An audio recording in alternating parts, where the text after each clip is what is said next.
Sir शिकवणार. तुम्ही पाठी 2ला ऑर्डर करा, सर मला शिकवा हा धडा, सर शिकवणार. तुम्हाला जेव्हा वाटेल तेव्हा 24/7 म्हणजे 24 तास 7 दिवस सर तुम्हाला अवेलेबल असतात या बुक्स मधून. मग चांगलं आहे की नाही? आता हे सरांना आपण म्हणतो सर आम्हाला घरी येऊन शिकवा, तर सरांना शक्य होईल का?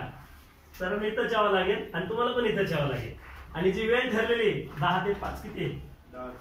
10 ते 4 या वेळेतच सरांना पण इथंच यावं लागेल आणि तुम्हाला पण इथे यावं लागेल.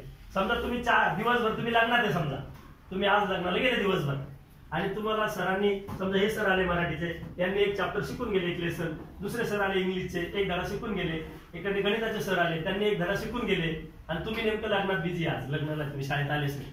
मग आता तुमचं मिस झालं, ते बुडालं, बरोबर आहे की नाही? आता तुम्ही वर्गात उद्या येणार शाळेत, मग तुम्हाला पूर्ण परत सगळं रिपीट करता येईल का सरांना? नाही करता येणार. तुम्हाला ऑप्शन काय आहे की मग तुमचा मित्र मैत्रीण कोण आला असेल त्यांच्याकडे वही घ्यायची त्यांची आणि त्याच्यावरून राईट करून घ्यायची. हेच ऑप्शन आहे ना. आता जर तुम्ही आता प्रत्येक आता तुमचा वर्ग आहे 7वीच आहे, मला वाटतं आज म्हणजे टोटल संख्येपेक्षा 2-4 विद्यार्थी गैरहजर असतील आज. 10-15 गैरहजर.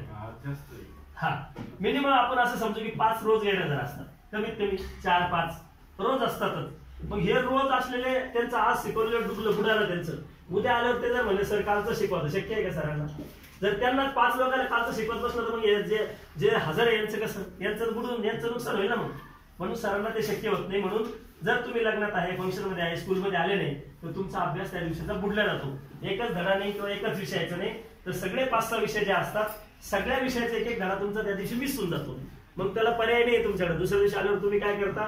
एका मित्राचं मैत्रिणीचं वही घेणार, काय घेणार त्याचं बघणार आणि लिहून घेणार. हाच पर्याय आहे की नाही? बरोबर हेच आहे ना.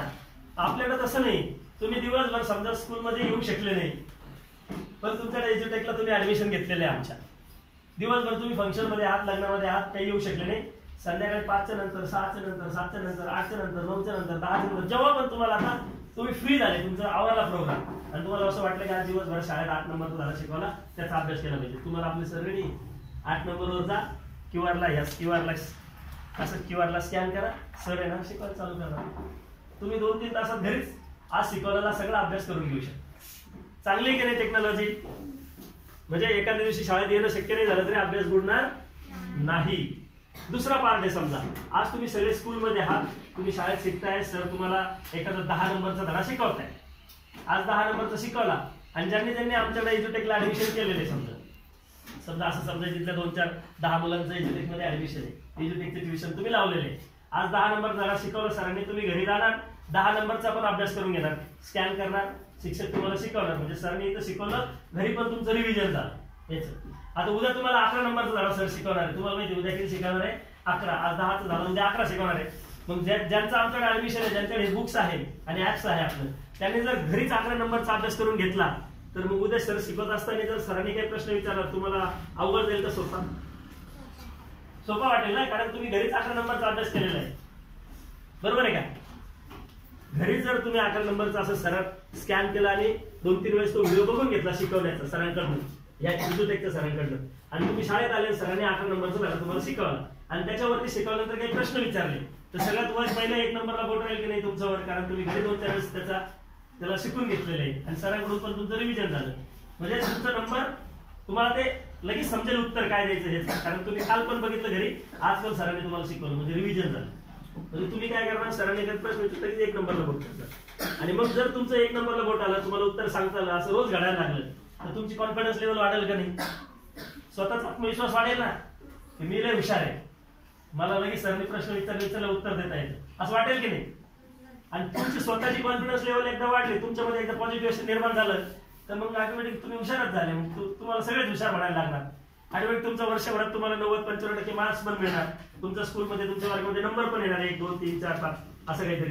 पण तुम्हाला त्याचा गर्व राहील घरच्यांना सगळ्यांनाच की माझी मुलगी 4 नंबर आली, 2 नंबर आली, 5 नंबर आली, 90% पास, 90% मार्क्स घेऊन पासआउट झाली. असं चालेल का? तुम्हाला आनंद होईल का असं झालं तर? आता आपण याच्या पुढे जाऊन काय शिकवतो? प्रश्न आणि उत्तर.